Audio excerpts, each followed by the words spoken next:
So we're live with the first episode of Manifesting with Meg, and I have this week an incredible guest, Vina Rodriguez. Hi, today's episode is about the power of intention, and it's entitled I Have a Dream. And even better, two dreamers here to share the vision that we have as far as manifesting goes and our journey so far, to tell you our story. So before I go on, I wanted to give you a little intro on Mari. She's an incredibly high, energetic woman. I have met perhaps my match with the multitasking in Mari. She's a force to be clearly reckoned with. Incredible professional and experienced communications, as well as so many different avenues in marketing, sales, public relations, and the like. Many industries. Right now, she's a real estate professional, a wife, a mother of two, and a self-help guru. And I think that that's how we pretty much met, is on the path, I guess, to our desire to manifest or, take charge of whatever things we could find in our life to help promote or even to propel us into our future. And my favorite thing, like I said initially, was that she's many people who are manifestors, or like people who tend to live intentionally, tend to dream big. But the cool thing that they get to do as well is that they have inspired action to push the dreams forward. So I want to thank Mari for coming and joining me tonight. This is very exciting. Thank you, Meg. Thank you for having me. Thank you. In my little mecca of my little love hovel with my love button and my manifesting, etc. So I'm glad that all you guys are all here with us tonight, and I hope that we bring to you some wisdom, or perhaps you can share your story on the stream afterwards. I don't know, whatever you feel like doing. But like I said, today we're talking about the power of intention, and no better day to do so on Martin Luther King Jr. Day. And the incredible thing about today is that he had a dream, and look at the unfolding of his dream and how many people that he impacted along the way. And it's amazing once you step past your fears and get courageous, how when you step into those dreams and manifesting the same, what kind of a beautiful difference you can make in the world. And just as far as intentionally is concerned, the tenets for me are that you live clearly with your desires at hand, and then you actually live as if the wish was already fulfilled. So you kind of live where that intention is. And like I said, I brought Mari on because one of the most incredible intentional outflowing of a dream that I had was with Mari, and it was on stage with about 15,000 people staring at us in October of 2014 as we both got to fulfill a dream meeting one of our our mentors, Oprah. So Mari, why don't you give us a little bit about how you live intentionally, and maybe perhaps around that story as well. Absolutely. So intention for me is all about asking, believing. That's what it means for me. And whether you do it, verbalizing or, verbally or written form, either way, whatever works out, I think I like to dream out loud. So dreaming out loud is intentional for me. And it's basically just saying, like, the farthest, craziest thing that I could possibly think of happening, and having that come to fulfillment and come to reality. And that happened on that October 2014, where, my girlfriends and I were getting ready to go to the Oprah show, and we were getting ready, and it was just a thought. It was a thought that came through my mind, and I said it out loud. And I said, joking around as women do when we're, you're getting ready to go out, and I'm putting on my makeup, and I said, please let me know if I'm wearing too much makeup, because I'm going to be on stage with Oprah today. But I said it, and I guess somewhere subconsciously, deep down, I really believed it, right? I really believed that, but I did put it out there, right? And lo and behold, that actually happened, right? And the way that it happened, the whole process of it happening was really surreal, because it was, the odds of it happening. I was sitting, as not where I was supposed to be, in the 11th floor where you were, but something said, find Meg. The thought came into my head, and again, it's the thought. So it's the thought, the belief, and then it turns into an action. I want to interject something here, because I think it's really important, and it certainly follows one of my favorite poems, is Living a Conscious Life, is that you're actually paying attention to those signals, like the cues that come into life, like those thoughts that come in, and that, when you pay attention, you're ready to act on them. So instead of saying that, oh, that's silly, you know, whatever. So maybe it's the impulsive, you know, or you get really excited. The impulsive ADD child is still within me. I don't know, but yes, yeah, I hear them, right? And I hear them, and the thought was, go find Meg, and I did, you know, and it, you know, made it all the way down from where my seats were to where you were, and I wanted to pass on that energy to you, and I said, today's it's good. I knew the story. I knew you had tried to meet her 2 other times. I remembered that. Actually, it wasn't even. Yeah, it was to a certain extent. I was constantly trying, because my story happened around the fact that, you know, if I could share with my mother the possibility of me doing something so crazy as to meet Oprah, you know, amongst the millions, then she would have had an additional impetus to fight cancer. I mean, so it seems like, you know, me trying to meet, but it was kind of like me trying to meet her for an intention to try to give hope to someone who may not have had it. Right. So yeah. Right. So, yeah. Right. So, yeah. Go ahead. So going forward, you know, the whole exercise that day was very powerful. Right. And, you know, after, you know, the meditation, we did a meditation exercise with Deepak Chopra, which of course for people, and some of you know me, you know, for those of you who know me, I'm very high energy, and it's very hard to calm my mind down and actually meditate. And I was able to do that day. I was really able to do it at a different level. And I think it was because there was close to 17,000 people in the room. Right. So that really calmed me, which was strange, but it did. And I was floating after that experience. And I was able to really write down, you know, the exercise was to write down your intentions for someone that you cared, that you deeply cared for. Right. And of course, I chose to write very personally about my husband and what I wanted for him. Yeah. Right. So. Wow. Well, you know, it's interesting because when you said that I had to find Meg, I was wearing my tiara. And as many of you know, in Shine, I'm a big fan, or not a big fan, I'm a big advocate of claiming your tiara. And that basically means for me that I grab onto the tiara as I hold myself. And not that I have to wear it actually physically, although I tend to wear it quite often. But in that day, I felt like I wanted to claim my tiara, which was claim that authentic person that I am and wear it well and hold my head proud. So I actually have my tiara. So I'm going to actually wear it because I know, you know, you guys miss it on my head. so now, see, it matches my earrings so lovely. But, you know, it's symbolic in many respects. But the fact that you could find me was because I was wearing what? A yellow jacket and a tiara. So go on. I want to continue. So when it actually happened, when the whole thing came down to the unfolding of this dream you had, this intention that you had, how did you feel? It was just a really surreal experience because, you know, we were both sitting next to each other, and I knew you were, you know, your energy was just literally coming off of me. You know, we both looked at each other, and of course, again, I'm writing, I'm crying, I'm in the moment. I see Oprah coming down. I know she's coming towards you, but she's walking towards us, and everything is happening. So I'm taking pictures, I'm multitasking. It's all happening at the same time. And the next, I know she sees you. I take her, you know, I take her picture looking at you, but she keeps walking towards me, and she asks me to read what I wrote. And of course, I wrote something extremely personal, you know, and I wrote something which was my deepest wishes and my intention for my husband, which was to bring him closer spiritually, you know, to what I believe, you know, is a stronger relationship to God and what that looks like, right?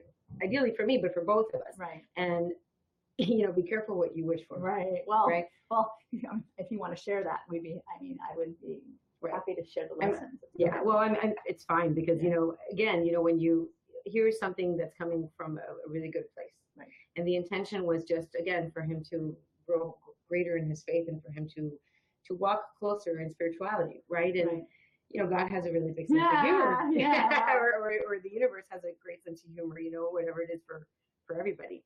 And unfortunately, you know, 2 years back, you know, he was diagnosed with leukemia, and that was what got him there. But then again, you know, do I regret that now? No, I don't at all. And I'm actually very grateful for it because it did exactly what I asked for.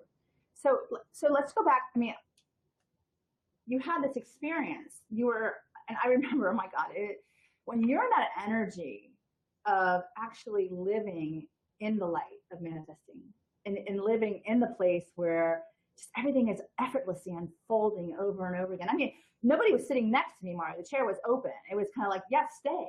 Right. You know, everything that led up to that moment. And then she came in, she pulled it. And I was like, well, no, I'm just going to allow. And then when I heard you saying it was kind of like I had a whole visual as to what was going down. It wasn't exactly how it happened, but it was pretty damn close. So, you know, but afterwards, after that, like, did you even know it was on the other side of that intention? No, I had no idea. I couldn't visualize it to the extent of where it went. Right? Yeah. But it's been a great ride, Yeah. you know, and look what it's done for you, Meg. The past three going on 4 years now have just been transformational in your life. Yeah. Well, you know? Big time. Well, you know, not always easy, but definitely I would say transformational. I think when something like that happens and you see these endless possibilities come to light, or like what people always say, like, oh, you're just so silly, or Meg, so things like that happen, they keep happening. It's just like, oh yeah, you know, I'm kind of good. I think it's just being open to listening to the clues, and the clues are out there all the time, you know. Yeah, no, I absolutely agree. So like, let's talk about your tools that you use and for manifesting. And I know that you're a big vision boarder, but you know, there's a story behind that as well, right? There is a story about that, and ironically enough, it ties back to Oprah, who I guess I knew as a salesperson what a vision board was. Because I mean, you know, salespeople tend, you know, you need to be visual. You need to understand that you want to see yourself a certain place, and you want to have a certain number of and reach your goals, right? Yeah. So it is kind of goal setting, but I think it goes much further than that. So I first learned about vision boarding from Oprah, reading an Oprah magazine, where she had written that she wanted to learn how to swim because she had never learned how to swim. So she created her board and she put a swimmer on the board, and that was, you know, her reminder to her subconscious to say, you can do this. You know, you're going to learn how to swim regardless of how old you are, and you're going to do it. Right.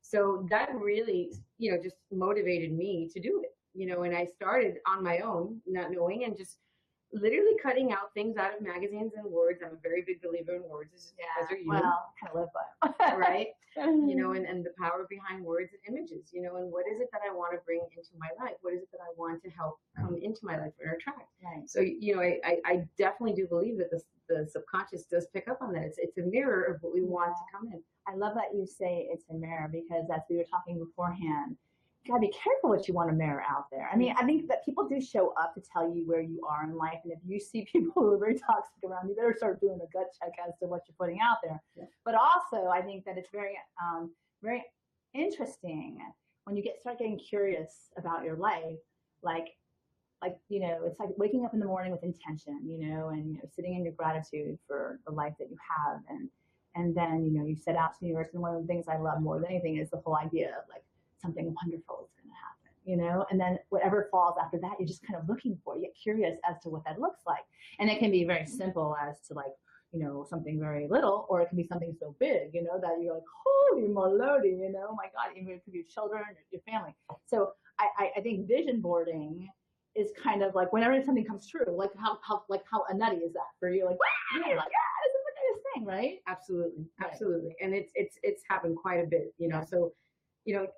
Again, as a thank you to Oprah, and I do put her on every vision board that I've done for the past 6 years, you know, in whatever way format she shows up, just as a thank you for teaching me that, because it is something that is such a great, amazing tool, you know. And again, and I also like to write down my intentions, so I like to get quiet and really just kind of search what's in my heart. So one of the other tools that I use also, to a lesser extent, because getting still is a little challenging. Mari knows we're having the conversation, and it's like, Meg, calm down. And I just couldn't calm down because I was just like, oh, here she comes. And I know Karen was on the, anyway. So, but meditation is a fantastic way to set your clarity, your focus, and your I guess your really intention. To be open, willing vessels to receive, as you were saying before, the ask, believe, receive. And like you were saying before, I always say that's ask, believe, receive, but it's like a circle. You have to, it's all parts. There's no more important than the other. You have to ask, you have to believe, and you have to receive. So it's kind of a cycle that you go through.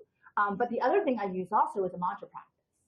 And the I am statement, the I am light, I am magic. And I know a lot of people that I'm friends with know that I like to call myself magical, right? The magical Meg, because I feel that it's kind of an it's kind of an otherworldliness that you get to bring, like, and by merely the most basic things of life, like a hug, a kiss, a touch, a sign, you know, something that's just so little and it's so big, you know? So I don't know if you use a mantra practice too. I don't know if I that's do, part of I your do, thing. and you know, you and I have not really discussed how it came into my life, Yeah. right? But it came into my life at that time when I really, really needed it. And Right. again, I don't believe in any coincidence. I think that, you know, Right. there's beauty and magic and everywhere. And you just have to open your eyes. I think Einstein was the one that came up with that quote, right? You know, there's two kinds of people, I think, in the world: the people who believe that everything in life is a miracle, and those who can't see it. Right. You know, so you know, hopefully we're, you know, everybody out there listening is, you know, getting that there are miracles out there. There's people, you know, there's things that are every moment in your life can be a miracle as long as you see it that way, or you believe, you choose to see it that way. Right. So the I am came to me at the time when I really needed it, when my husband was, you know, going through his leukemia.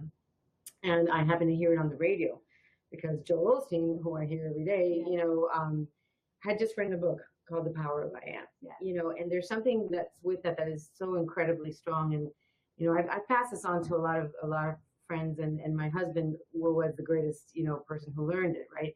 You know, when you're sick and when you're going through something, you know, the power of I am is extremely important because your body hears what the mind says. Right. So standing in front of a mirror when you're going through chemo, when you're going through something really hard, and telling yourself, you know, I am strong, I am, you know, I am victorious, right. I am a winner, I am healthy, I am, whatever follows the I am is, as long as you truly believe it. So it goes hand in hand with what you're saying, with the asking, the believing, and the receiving. And then it's kind of like living from that place of that wish fulfilled. So, you know, when people, you know, people hold themselves in a different way, they're like very toxic. They're like, they keep feeding themselves these negative neural pathways, setting up a neuroplasticity in their brain over and over and over again. There's a shift that can happen if you say, I'm love, I am light, I am today, just for today, looking for the sunshine. We live in unfortunately, a very, very negative world, and there's a lot of negative stuff coming at us. You know, and I think I started learning this on my own when my daughter was 9 months old. You know, we were watching Sesame Street when 9/11 happened. Oh wow! And it was so impactful for me because I studied journalism as a degree, and I just couldn't fathom it. You know, I had this beautiful baby, and we were watching the most innocent, fun show, and then this awful thing happened, and I said, I can't have that come into my world anymore. And not that I've completely shut off the news, because obviously you need to be informed, but some of the times you just gotta turn the volume down. No, you gotta turn the volume down because it's too much coming at us. God, that's really amazing that you said that. Sometimes we have to turn the volume down in our lives. I mean, it's all chaotic and coming at us, like you said. You just have to step back and take a deep breath. I think breathing is also part of manifesting. It's a whole take it in and blow it out. So you have that, like, the effortless ebb and flow, which my friend Megan had pointed out to me. Sometimes you're in the ebb, sometimes you're in the flow, but it has to be a constant. It has to be moving. The movement has to be there. And then that's, I think, incredibly important when the manifesting happens as well. I did want, you know, so we were talking about how sometimes the journey is not easy. And sometimes, you know, those are the things that show us these lessons in our life, where you get the wisdom, where you, like for me, losing my mother was absolutely devastating. And it was probably the most challenging part of my life, because being a magical person and always seeing, I want to see the silver lining. Mm-hmm. How do you see the silver lining when you see someone going through? And you can resonate with that as well, because you're talking about your husband. And I think that the bottom line comes down to is that things happen outside of our, we can't control that, but we can control how we process things and how we think. And I think that's important. I mean, I don't know if that's something that resonates with you as well. Absolutely. Yeah. There's, again, keeping on a positive note and keeping your mind positive and your thoughts positive, it takes time and it takes energy and it takes practice. Yeah. And it's very easy to go down the negative path, and it's very easy to, oh, woe is me, and this is hard, and just, be that constant complainer, but when you flip it, right, when you flip that emotion and you turn it into, well, okay, I'm thankful for what I have. I'm thankful for this, and I'm thankful for this that's showing up in my life because it's coming to show me something. And, my very, very wise friend has taught me to believe that everything happens for you.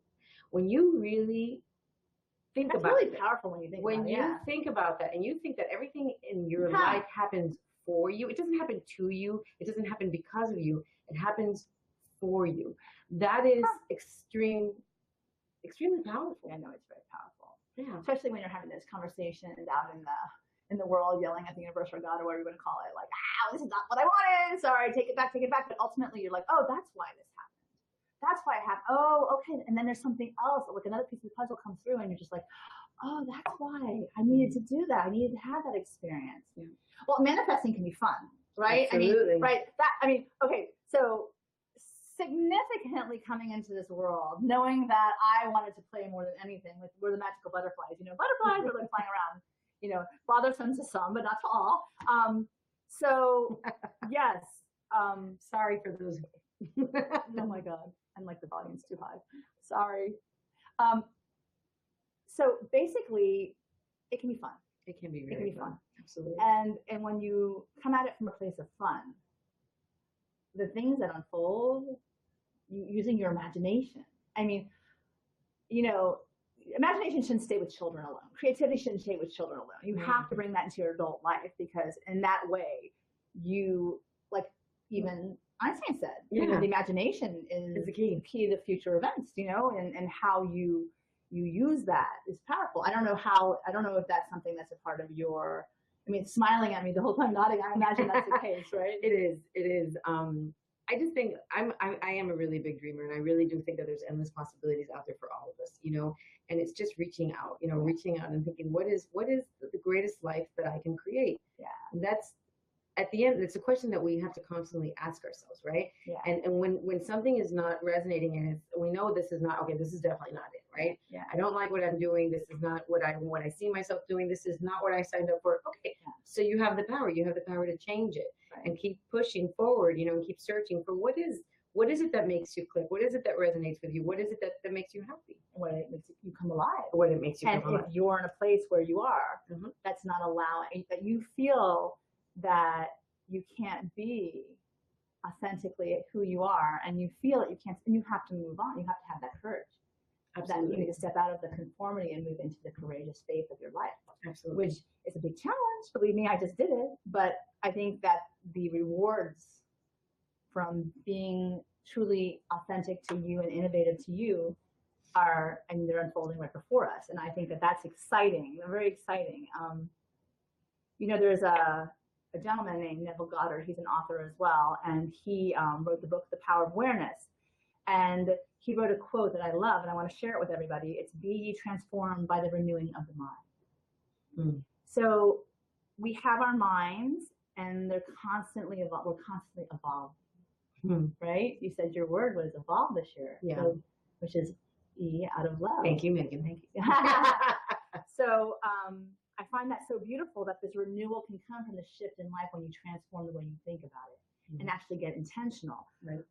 So when we were coming off the stage, I remember that it was amazing that, we had that energy coming off of us, that energy of this empowerment, and like we felt empowered in just like 2 seconds, you felt it. Like people were coming up to us and like wanted to touch us and whatever. And it's a little kind of freaky, but at the same time, very exciting, very exciting. Yeah. But, but I think that what about for you? What is it for you, Meg? I told her I'd give her a question. Yeah, I told her I'd give her a question. I get to ask you. Yeah. So what is the most powerful thing that you have learned from setting intentions?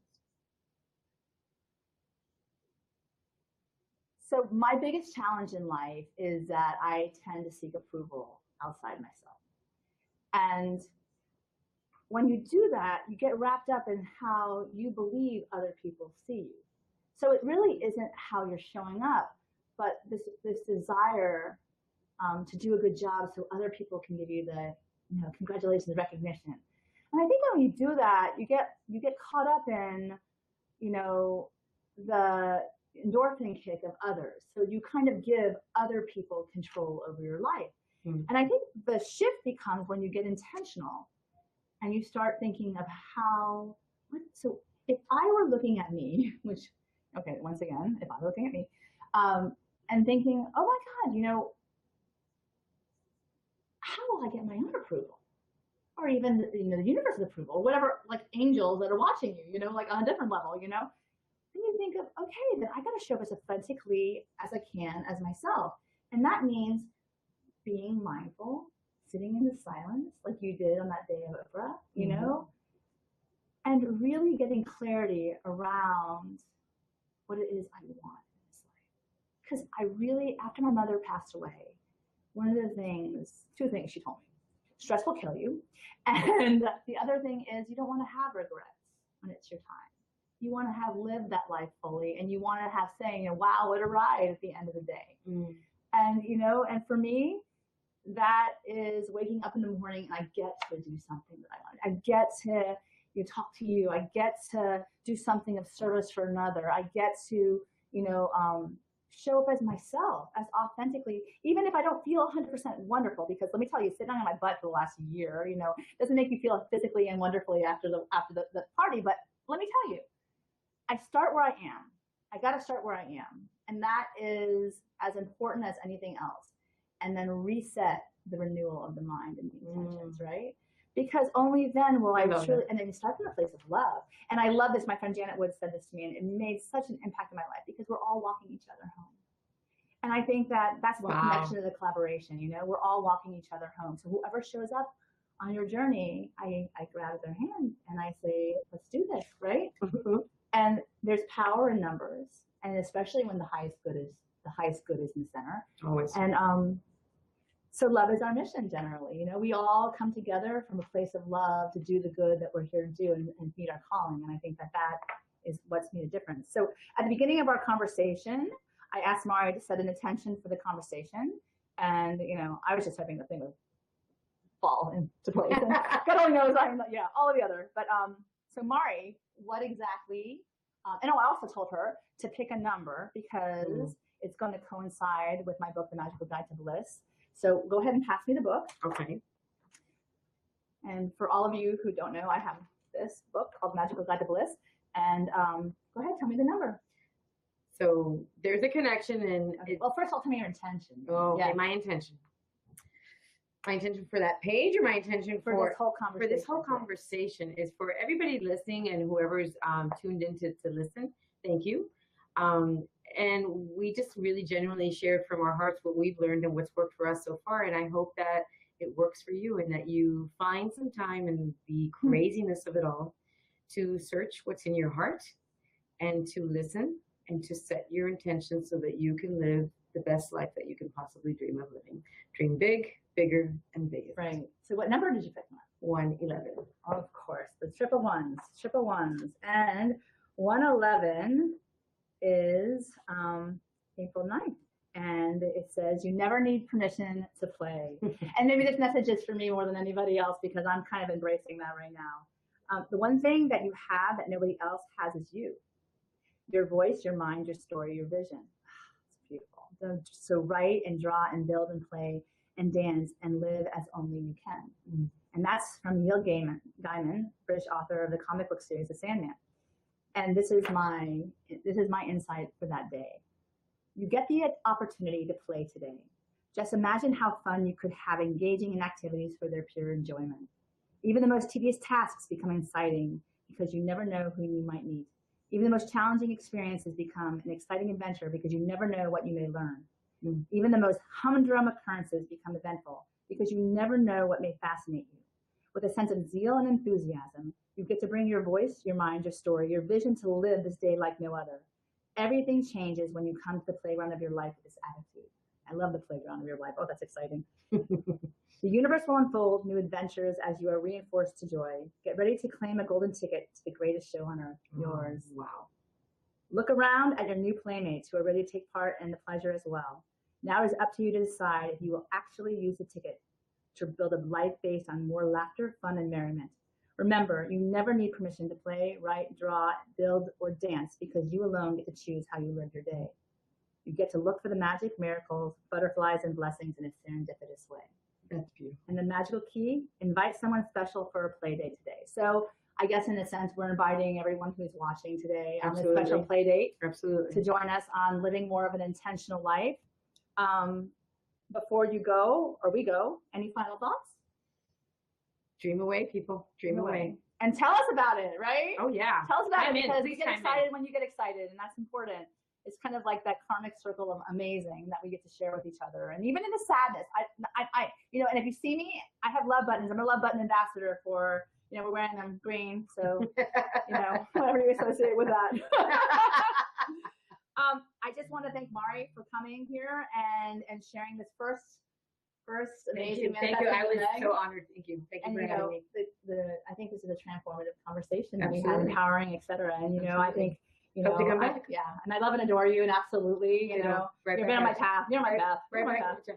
Next week, we're going to be talking to Heidi Seifkas and Denise Lane about our journey to El Camino de Santiago de Compostela, and inspired by Paulo Coelho's The Pilgrimage.